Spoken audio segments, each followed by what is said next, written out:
The Telltale Heart by Edgar Allan Poe. Published in 1843. A Lantern Library retelling. True. Yes, nervous. Very nervous I have always been.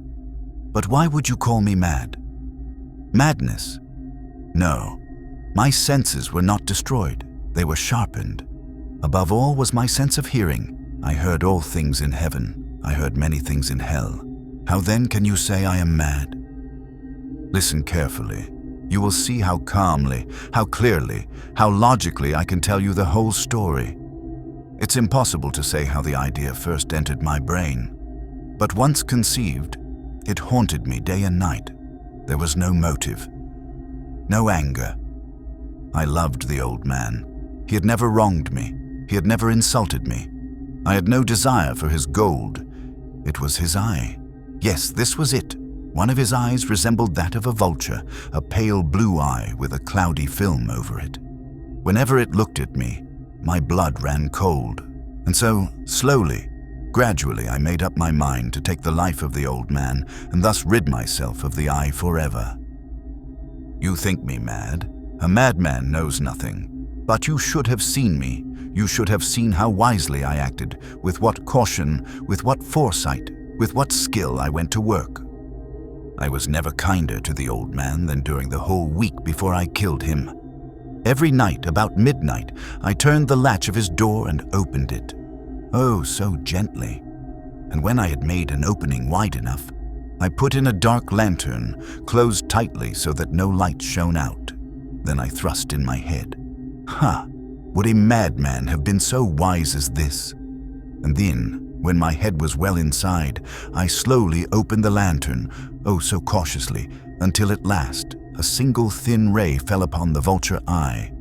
This I did for 7 long nights, every night at midnight. But the eye was always closed, and so it was impossible to do the work. For it was not the old man who bothered me, but his evil eye. Every morning, when day broke, I went boldly into his chamber and spoke to him cheerfully, calling him by name, asking how he had slept. So he would never suspect that every night, just at 12, I looked in upon him while he slept. You should have seen me. Never before had I felt such power, such cunning. On the 8th night, I was more than usually cautious in opening the door. A watch's hand moves more quickly than mine did that night.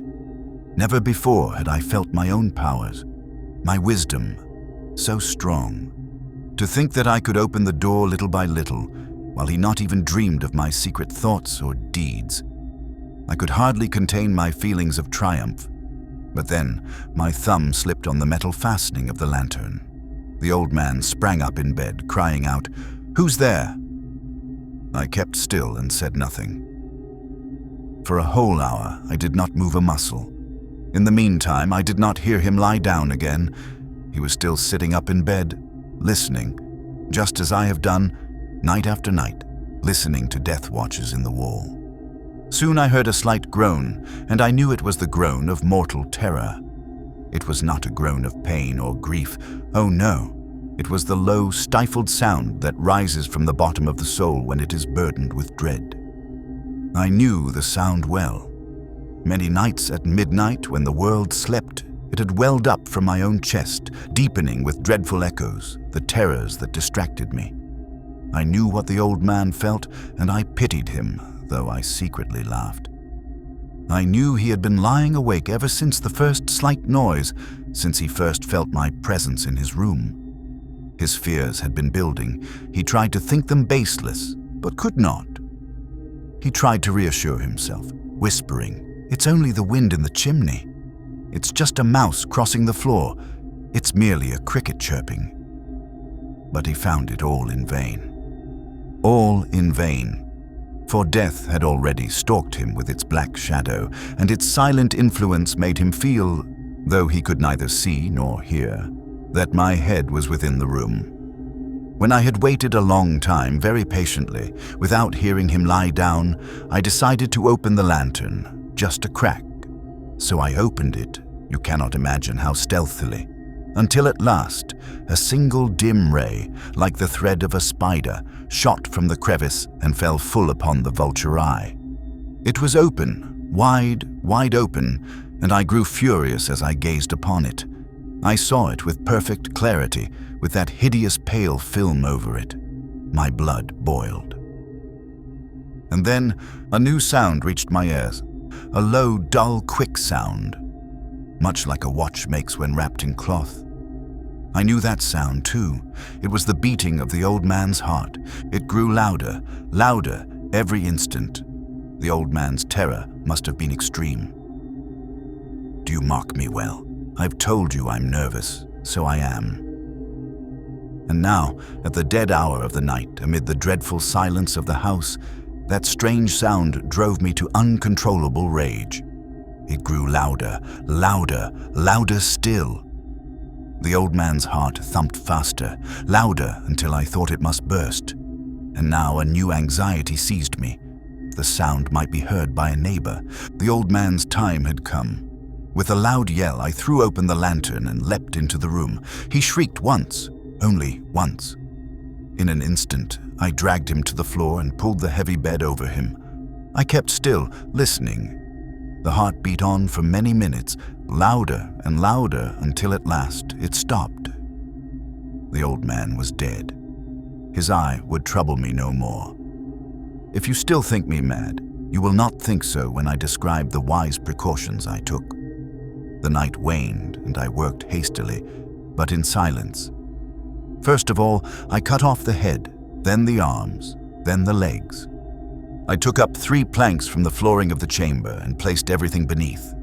Then I replaced the boards so cleverly, so cunningly, that no human eye, not even his, could have detected anything wrong. There was no stain, no mark of any kind. I had been too cautious, too clever. A tub had caught all. Ha! Would a madman have been so wise as this? When I had finished, it was 4 o'clock, still dark as midnight.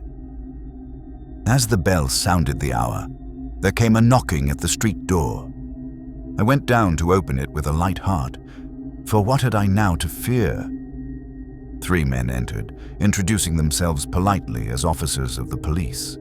A shriek had been heard during the night. A neighbor had called it in. They had been sent to make a search. I smiled. For what had I to fear? I welcomed them in. The shriek, I explained, was my own in a dream. The old man, I said, was away in the country. I took them through the entire house. I led them at last to his chamber. I brought in chairs, and with bold confidence, I placed my own seat directly above the very spot where the body lay hidden. The officers were satisfied. My manner had convinced them. I was completely at ease. They sat, and while I answered cheerfully, they chatted of ordinary things. But before long, I began to feel myself pale. My head ached, and I fancied a ringing in my ears. It continued and grew louder, more distinct.